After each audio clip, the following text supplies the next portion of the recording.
Glória a Deus. Saúdo a amada igreja na santa paz do Senhor Jesus.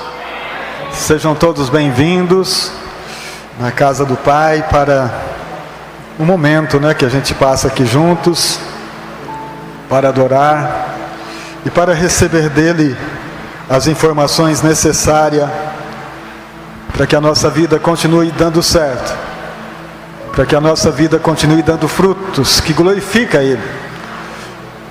Quando a nossa vida glorifica a Deus, você pode ter certeza que ela está dando certo. Porque quando nós vivemos para nós mesmos, para aquilo que nos agrada, pode até parecer que está dando certo, mas na verdade estamos plantando para nós mesmos, e tudo isso é passageiro. Mas quando nós plantamos para a glória de Deus, você pode ter certeza que a nossa vida não é só aqui, mas é apenas o começo para a eternidade. Amém? Nós queremos meditar na palavra de Deus neste momento, no capítulo 7 do Evangelho de Mateus, no versículo 21 ao 23.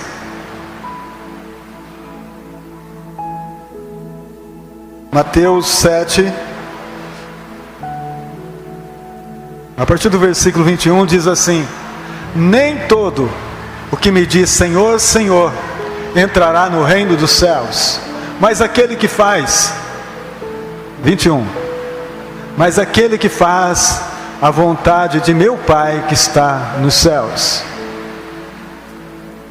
Muitos me dirão naquele dia: Senhor, Senhor, Senhor, não profetizamos nós em Teu nome? Em Teu nome não expulsamos demônios? Em Teu nome não fizemos muitas maravilhas? E então lhes direi abertamente: nunca vos conheci. Apartai-vos de mim, vós que praticais a iniquidade. Inclina a sua cabeça, vamos adorar ao Senhor numa oração, agradecer a Ele por tudo que Ele já nos fez hoje, e que por tudo que nós vamos receber nesta palavra. Espírito Santo, o Senhor está na palavra, Tu és a palavra, Tu és a vida da palavra, Tu és Espírito, Tu és vida. Somente por Ti a palavra é viva, Senhor, e ela não volta vazia sem antes fazer aquilo que é necessário para a nossa vida florescer.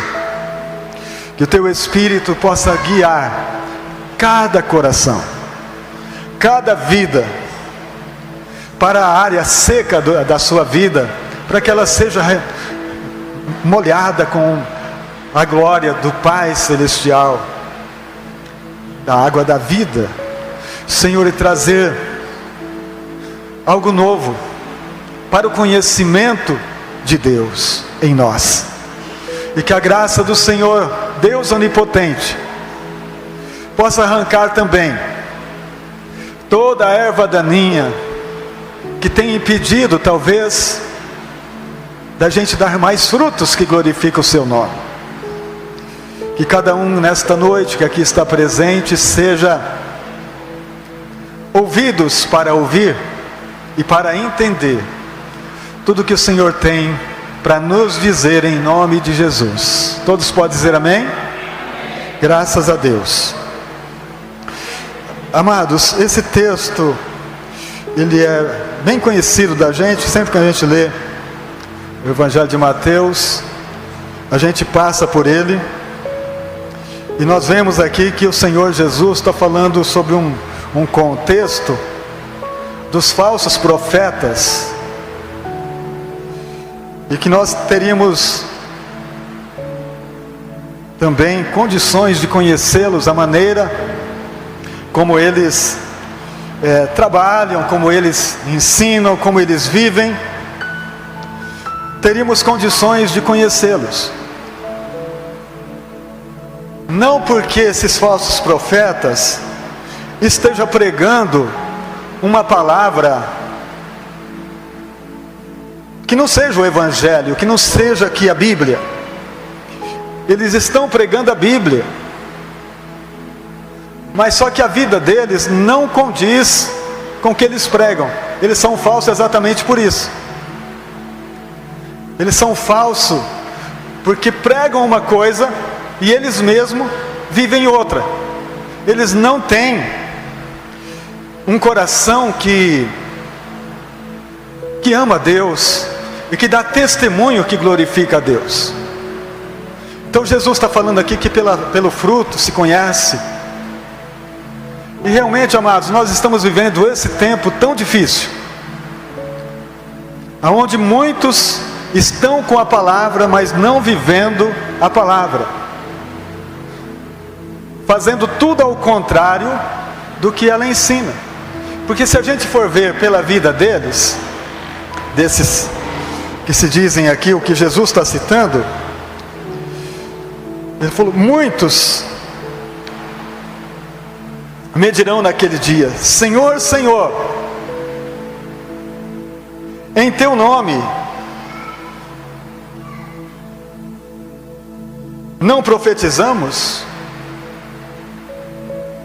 Profecia é errado, irmãos? A bíblica não. É certo profetizar, porque profetiza a palavra. Profetizamos a palavra da profecia, a palavra da revelação de Deus. Em teu nome não expulsamos demônios? É errado? Claro que não. Foi Jesus quem pediu para fazer isso, trazer libertação para as vidas. Então estão fazendo o que é certo. Em teu nome não fizemos muitas maravilhas? Olha aí, irmãos, a que ponto chega? Que ótimo, muitas maravilhas. Estão olhando assim, fala: meu Deus, quanto milagre, quantas coisas boas acontece. E mesmo assim Jesus está falando para eles: eu não conheço vocês, eu não sei quem vocês são. Sabe por quê? Porque tudo que vocês fazem não me glorifica. Tudo que vocês fazem não é para minha glória. Vocês fazem para a glória de vocês mesmos. Vocês usam o meu nome, e em meu nome vocês fazem estas coisas, mas não é para minha glória. Quantos reinos, quantos donos de reinos, chamado igrejas, nós temos hoje? Seu reino aqui na terra mesmo, vivendo o reino, e muitas vezes realizando tudo isso, expulsando demônios, curando os enfermos e fazendo até maravilhas. Mas naquele dia Jesus está dizendo, naquele dia Ele vai dizer: eu não vos conheci. E o versículo 23, ele explica isso. Então lhes direi abertamente: nunca vos conheci, apartai-vos de mim, vós que praticais a iniquidade. Então eles não tinham nenhum compromisso com a verdade, eles não tinham temor do que eles estavam ensinando, do que eles estavam pregando. Eles estavam no lugar certo, com motivações erradas. Esse é o tema da mensagem desta noite: estar no lugar certo, com motivações má. E muitas vezes, querido, a gente não percebe que nós podemos estar no lugar certo, mas as nossas motivações não agradam a Deus. Muitas vezes nós estamos no melhor lugar, que nós poderíamos estar glorificando, exaltando, bendizendo a Deus com o nosso louvor, com a nossa adoração, mas o nosso coração está ao contrário disto. E a gente não aproveita a oportunidade de estar no melhor lugar. E as nossas motivações desagradam, porque as motivações partem aqui de dentro. Por que eu estou aqui? O que eu vim fazer aqui hoje? Qual a razão de eu estar aqui sentado ouvindo a palavra de Deus? Por que eu vim? A minha intenção é aprender mais? A minha intenção é saber para ajudar? A intenção do meu coração, as minhas motivações, quais são? Este é o tema da palavra que nós vamos conversar nesta noite. E eu quero ler com vocês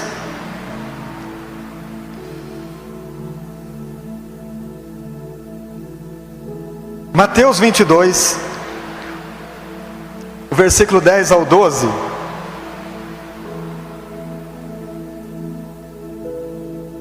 Mateus 22, do versículo 10 ao 12. E os servos, saindo pelo caminho, ajuntaram todos quantos encontraram, tanto maus como bons, e a festa nupcial foi cheia de convidados. E o rei, entrando para ver os convidados, viu um homem que não estava trajado com vestes de núpcias, e disse-lhe: amigo, como entraste aqui, não tendo veste nupcial? E ele emudeceu. Ele estava no lugar certo, na festa do rei. Esse homem. Só que a motivação do seu coração era errada, porque ele estava lá vestindo as roupas da justiça própria, quando ele devia estar vestido as roupas de Cristo, da justiça de Cristo. Ele estava confiando na sua justiça. E muitos participam da festa desta forma, da festa do rei, que nós devíamos entrar na presença dele com roupas brancas da justiça, pelo sangue derramado na cruz, e não por aquilo que nós fazemos, e não por aquilo que eu acho justo, mas por aquilo que é justo diante dele, por aquilo que é justo que ele fez na cruz, através do seu sangue derramado. Não, Paulo, falando sobre esse assunto, ele diz: não faça festa com o fermento velho, faça festa com o fermento da graça de Jesus, da vida de Deus. Festeja como uma nova criatura, alguém nascido de novo, alguém que sabe o que ele fez por você na cruz, alguém que entende que não é a tua justiça que leva na presença dele, mas é a justiça dele que leva você para lá. Então, amados, comparecer na festa com roupa estranha será visto imediatamente. Quais são as roupas que nós estamos usando para banquetear com Jesus? Na nossa confiança própria ou na confiança no sangue derramado? Pense nisso. E ele é tão bom, irmãos, que ao entrar na festa ele disse assim: amigo, versículo 23. Então, não, é o capítulo 22, né? Capítulo 22, 10, versículo 12, aliás. E disse-lhe: amigo, como entraste aqui, não tendo veste nupcial? E ele emudeceu, aí ele entendeu. Ficou mudo. Irmãos, nós não precisamos passar por isso. Nós não precisamos esperar esse dia de ficar mudo diante dele. É compreender que nada que você faz vai te levar para lá, mas é tudo o que ele fez por você. É ter um coração que entende, um coração quebrantado. Senhor, obrigado por tudo que fizeste por mim na cruz. Eu não mereço estar nesse lugar, Eu não mereço estar nesse lugar de adoração, mas o Senhor me justificou na cruz. O Senhor me fez justo, eu não era justo. E não serei justo por aquilo que eu faço, mas eu sou justo por aquilo que o Senhor fez. Dá para entender isso, irmãos? É compreender essas coisas, simples assim. Não estou aqui porque eu sou bom, porque eu fiz alguma coisa melhor que você. Nós somos todos iguais e todos nós carecemos da bondade dEle. Todos nós precisamos da graça dEle. Chamou de amigo. Ele ficou mudo em vez de confessar. Dizer: Senhor, é só pelo Senhor que eu estou aqui. A roupa dele seria mudada imediatamente. Lembra a roupa do filho pródigo? Quando voltou, o pai diz: dá um banho nele, vamos dar roupa, dê roupa nova, sandália nova. Irmãos, tudo depende do nosso coração, meus queridos. Depende daquilo que nós realmente somos. Se o nosso coração é duro, se o nosso coração é mau, a gente está no lugar certo com motivações contrárias. Nós podemos sair daqui hoje muito quebrantado para viver o novo de Deus, mas muitas vezes nossa motivação não é essa. A gente sai achando que Deus deve algum favor para a gente, que Deus está sendo injusto com a gente. Não é verdade? Então, amados, ouvir e entender, e deixar o nosso coração se derreter na presença dEle. Vamos ver outro. Marcos 14, do 18 ao 21.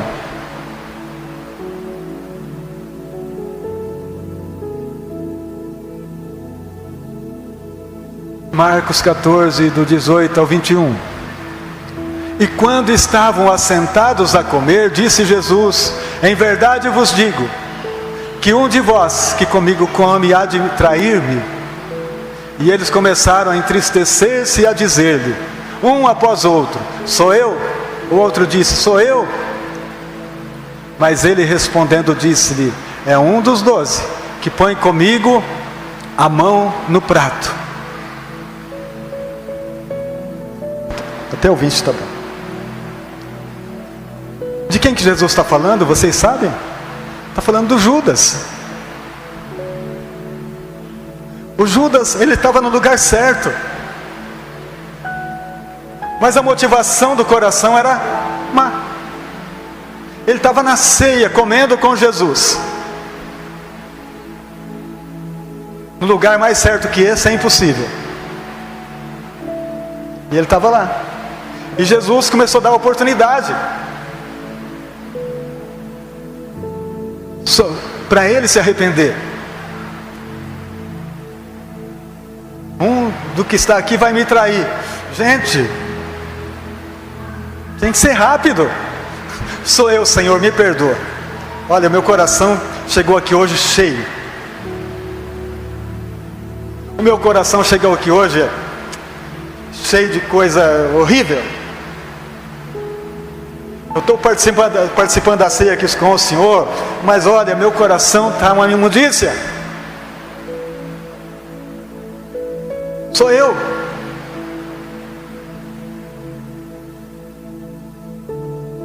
O que você acha que aconteceria? Claro que estaria perdoado. Claro que estaria totalmente perdoado, sem nenhum problema. Então Judas teve a oportunidade. Ele sempre dá oportunidade para a gente, irmãos, para a gente estar no lugar certo, com as motivações certas. Porque se eu estou no lugar certo, com a motivação errada, estou complicando a minha vida. Foi o que aconteceu com Judas. Ele estava no lugar certo, tudo para acontecer e ser bênção, mas ele com o coração duro, cheio de coisa ruim, cheio de demônio, cheio de perturbação. Ele participou da ceia e saiu correndo para trair Jesus.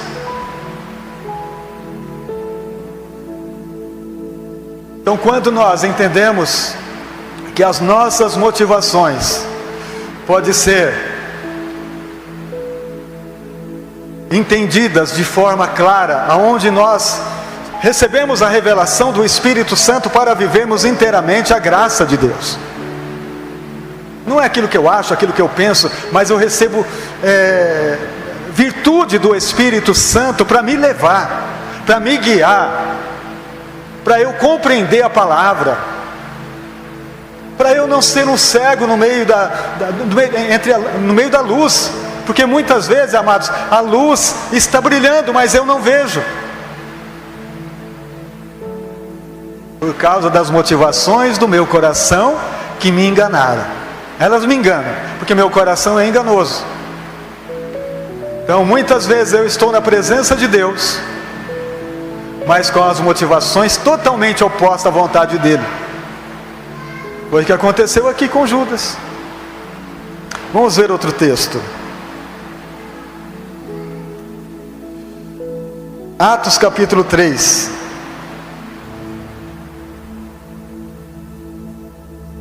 Vamos ver os primeiros 3 versículos, eu acho que já vai dar para entender.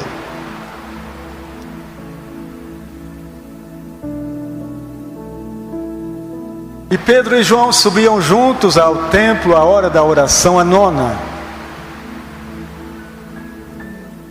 E era trazido um homem que desde o ventre da sua mãe era coxo, o qual todos os dias punham à porta do templo chamada Formosa para pedir esmola aos que entravam. O qual, vendo a Pedro e a João que iam entrando no templo, pediu que lhe desse uma esmola. Vamos mais um. E Pedro, com João fitando os olhos nele, disse: olha para nós. E olhou para eles, esperando receber deles alguma coisa. Disse Pedro: não tenho prata nem ouro, mas o que tenho, isso te dou. Em nome de Jesus Cristo Nazareno, levanta-te e anda. Como é conhecido nosso esse texto, né? A gente conhece esse texto bastante. Mas note bem, na hora da oração, às 3 horas da tarde, Pedro e João estão indo para o templo orar. Essa porta bonita, essa porta grande, essa porta de ouro, chamada Porta Formosa, talvez a maioria das pessoas entrava por ela, porque esse lugar tinha 12 portas, mas essa devia ser a porta mais bonita. E as pessoas entravam por ela para entrar no templo. E a família desse coxo, ou os amigos, a gente não sabe quem, mas trazia ele todos os dias. Então, a palavra diz aí no versículo 1, que eles iam para a oração.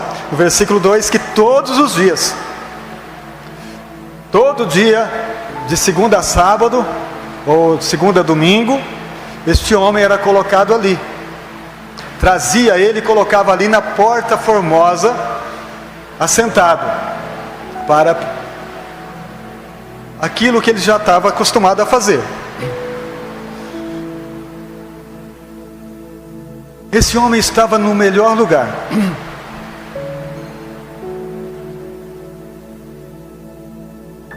No lugar certo. Mas a intenção de quem trazia, a dele a gente não pode nem dizer, mas de quem trazia, era uma intenção contrária. Porque era colocado na porta do templo para pedir, mas não oração. Ele não pedia oração, ele pedia esmola. Nunca ele falou: olha, vocês vão entrar aí para orar? Ora por mim. Não, ele não pedia oração, ele pedia esmola. Então a intenção do coração era contrária à vontade de que Deus queria fazer. Já pensou se todos os dias, todo mundo que entrava ali, ele falava: ora por mim, gente, eu não posso entrar aí, eu tenho um defeito físico. Porque segundo a lei de Moisés, quem tinha defeito não podia entrar. Quem tinha defeito físico não entrava no templo, ele estava na porta. E ele então na porta, ele pedia esmola, quando devia estar pedindo oração. E nós vemos então, amados, se a intenção de quem trazia era somente esta, a intenção de Deus era outra. A intenção de quem trazia era no final da tarde recolher o coxo com muito dinheiro e levá-lo para casa. Nós não sabemos quantas pessoas que usufruíam daquele benefício, mas com certeza aquilo era agradável a eles. Mas agora, quando Pedro e João estão entrando, ele faz a mesma coisa. Ele pede a esmola. Ele estende as mãos e pede a esmola. E a gente percebe, irmãos, que ele pedia assim quase nem sem sentido. Ele nem levantava para ver quem era. Ele nem olhava para saber quem era. Ele escutava passos, ele já estendia as mãos. Se torna um vício. E tem muitos no meio do povo de Deus dessa forma, irmãos, que não entra de verdade na presença de Deus, fica só do lado de fora, querendo receber alguma coisa. Ele está praticamente no lugar certo, na porta, mas recebendo migalhas, recebendo aquilo que sobra, aquilo que alguém com compaixão dá, quando na verdade ele poderia estar vivendo e recebendo todos os bens de Deus ao seu favor. Pedro e João vai entrando, olha para nós, porque ele não olhava, ele só estendia as mãos. E talvez era tão acostumado a ver aquele homem ali assentado, que as pessoas também não prestavam atenção nele, simplesmente fazia alguma coisa. Mas aquele dia, quando ele pede isso, nós vemos que a igreja está começando aí, irmãos. Nós estamos estudando o livro de Atos, e nós terminamos o capítulo 2, e nós vamos entrar sexta-feira no capítulo 3, exatamente aqui. E Pedro, cheio do Espírito Santo, ele acabou de fazer um batismo enorme. No capítulo 2, 3.000 pessoas aceitaram a Jesus. O homem está cheio do Espírito Santo. Os apóstolos estão cheios do Espírito Santo, estão cheios de Deus. Que hora oportuna, que hora bendita, mesmo estando com o coração ao contrário daquilo que Deus quer fazer. Os apóstolos chamam a atenção deles agora, dele. Olha para nós, olha para nós. E ele fitou os olhos. Quando ele olhou, ele disse: o que você está pedindo eu não tenho, mas eu tenho algo muito melhor para te dar. Em nome de Jesus, levanta e anda. E segurando ele pela mão, ele ficou de pé. E sabe qual foi a primeira coisa que ele fez? Ele entrou no templo. Ele aproveitou a oportunidade. Ele estava no lugar certo, amados. Mesmo que a intenção de quem trazia era contrária, a de Deus era: você vai se levantar. Talvez muitas vezes ele teve desejo de olhar para o templo, de querer entrar no templo e saber o que acontecia ali. Mas agora a oportunidade dele veio. E Deus lhe deu a oportunidade. Por homens cheios do Espírito Santo, que a vida de muitas pessoas são transformadas, mesmo que a motivação de muitos seja ao contrário da vontade de Deus, mas se ele está no lugar certo, alguma coisa vai acontecer, porque talvez muitos estão porque não têm entendimento. Porque a partir do momento que o entendimento vem, a nossa vida é transformada. Amém, queridos? Quer mais um ou tá bom até aqui? Vamos mais um? Vamos lá. Atos, capítulo 5, do versículo 1 ao versículo 5.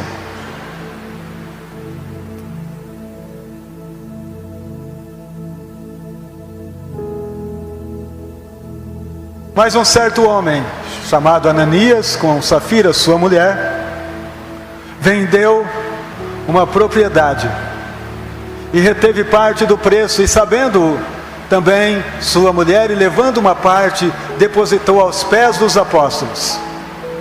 E disse então Pedro: Ananias, por que encheu Satanás o teu coração para que mentisse ao Espírito Santo e retivesse parte do preço da herdade?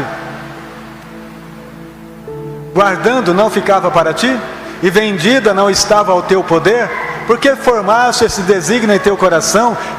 Não mentiste aos homens, mas a Deus. E Ananias, ouvindo estas palavras, caiu e expirou.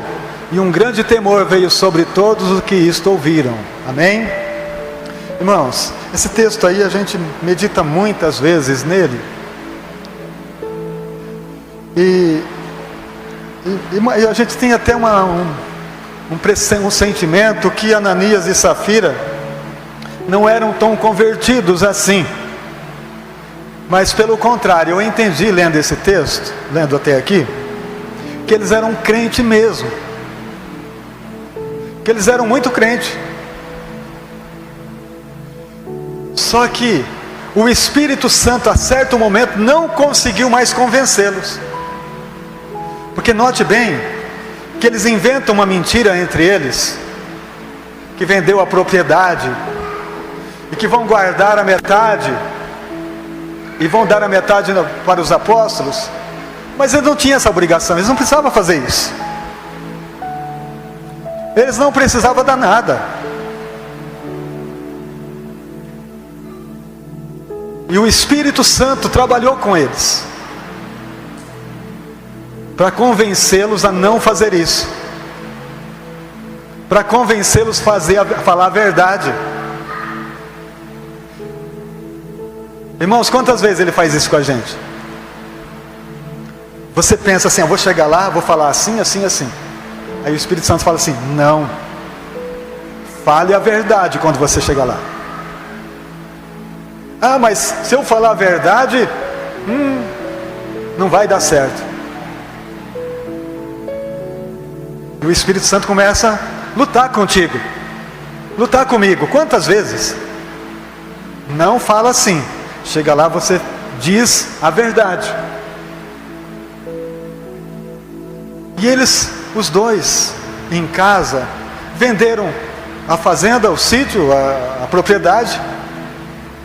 E como todo mundo estava entregando aos pés dos apóstolos, eles também disseram que ia fazer a mesma coisa. Só que de uma forma mentindo.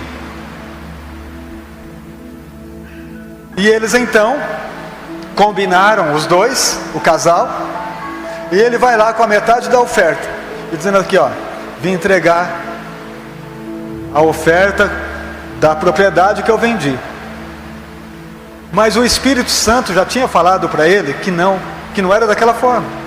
Se quisesse entregar tudo, entregasse. Se quisesse entregar nada, entregasse. Mas se fosse para entregar metade, poderia dizer: eu só vou entregar a metade. É a verdade.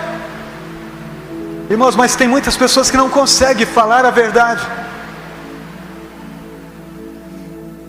E quando vem com mentira, qual é o espírito que entrou? O diabo. O diabo entrou na mentira que foi inventada. O Espírito Santo que está conosco tentou mudar, lutou conosco, mas não teve jeito. A gente continuou ouvindo o inimigo, por coisas bobas muitas vezes, porque isso aí era uma coisa muito boba. Se for ver, uma coisa, gente, ué, se quer entregar, foi o que o Senhor falou para ele depois, falou: olha, se você quisesse ficar contigo, não ficava? Se você quisesse fazer, você faria da maneira que você quisesse fazer, mas desde que fosse a verdade. Então nós aprendemos, amados, com essa lição, que eles morreram porque mentiram ao Espírito Santo que estava com eles.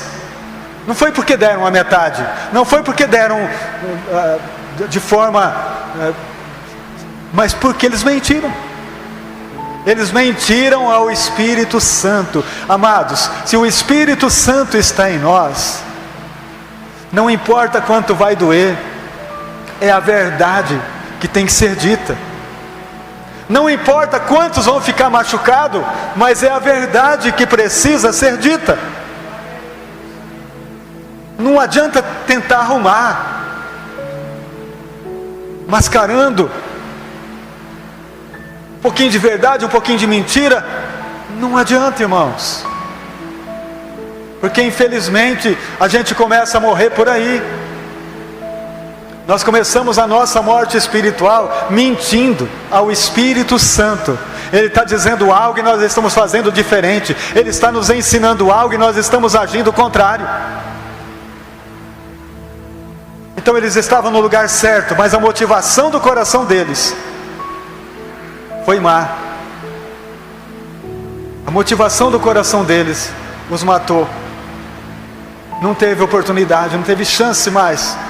Porque depois que o Espírito Santo fala conosco a semana inteira e vem falando, não faz isso, faça assim, se você for fazer, faça, mas fala a verdade, pronto. Temos que aprender, amados, a não entristecer o Espírito Santo que habita em nós. Ele é a verdade, e a verdade nos liberta. A verdade nos põe na presença do Pai Celestial. Som do teu coração, amado, tua mente, e vê se você não está entristecendo, matando a vida de Deus em ti. Pense antes de falar, e quando abrir a tua boca, que saia a verdade. E quando eu abrir a minha boca, que saia a verdade, e não engano. Sabe, queridos, nós não podemos perder a bênção, a graça do Senhor, por causa das nossas, falcatruas que nós construímos, querendo levar alguma vantagem. A gente mente, e não existe isso, irmãos, para o Filho de Deus, para a Filha de Deus. A verdade é a verdade. Então ali Pedro diz assim: vocês não mentiram aos homens. Não é para mim que você está mentindo, meu filho, você está mentindo para ele, e não é de agora, você já veio mentindo para ele. Você começou a mentir para ele lá na tua casa. Na combinação de vocês, você veio mentindo. Irmãos, como é bom a palavra de Deus, ela nos liberta. Ela nos dá uma condição de verdade, que nós estamos no lugar certo para confessar o nosso pecado. Viu? Mesmo que a motivação do teu coração ao entrar aqui foi contrária a isso que você ouviu, mas o Espírito Santo traz uma motivação: filho, alinhe o teu coração com o meu coração. Ande na verdade e você vai prosperar. Ande na verdade e você vai crescer, porque a verdade é Deus, a mentira é o diabo. Amém, queridos? Por mais afrontoso que seja, por mais sofredor que seja, a verdade vai prevalecer. A verdade vai continuar. Amém, queridos? Eu deixo essa palavra no teu coração nesta noite, no meu coração, que a gente vai para a nossa casa com a motivação certa, a motivação de agradar a Deus em tudo. A nossa motivação é louvar e adorar ao Senhor em tudo. Vamos colocar de pé.